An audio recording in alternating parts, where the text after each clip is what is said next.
My name is Olabisi Bangbade from Vancouver, Canada. What God cannot do does not exist. So in 2017, my son was driving to the mall with his friend. And then he looked at his friend and he said, let's go on the SkyTrain. So he drove into the parking station, parked his car, and they hopped on the train.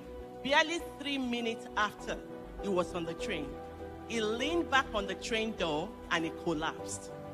3 minutes before he was driving, 3 minutes after he was on the floor on the train. So there was emergency button was pulled and, ambulance was waiting. So they took him to emergency.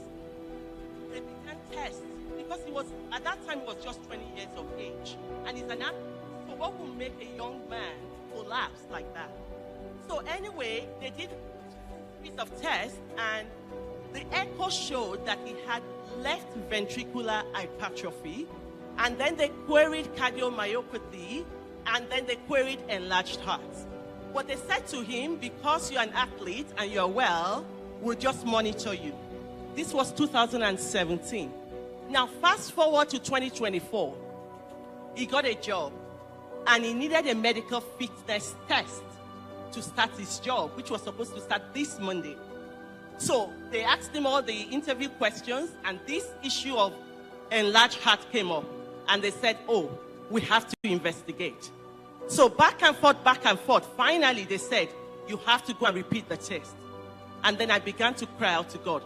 But not only that, they said, if the test comes back with the same things that they queried before, your son, which is my grandson, would have to be tested every 5 years to check his heart. I said, Jehovah, this negativity will not come into my life. So anyway, on July 17, Wednesday, his test was 3:30 p.m. The Wednesday morning, Lord showed that same day, July 17th, because the time in Canada, the Wednesday morning is Tuesday night in Canada. The prophetic word came from our Papa in the Lord. Left ventricular hypertrophy. Left ventricular hypertrophy. By the mercies of God, I announce, let it be reversed. God was spot on that morning. The result came. Hi, team. I just want to let you know that Dr. So reviewed your echo over the weekend, and it came back normal.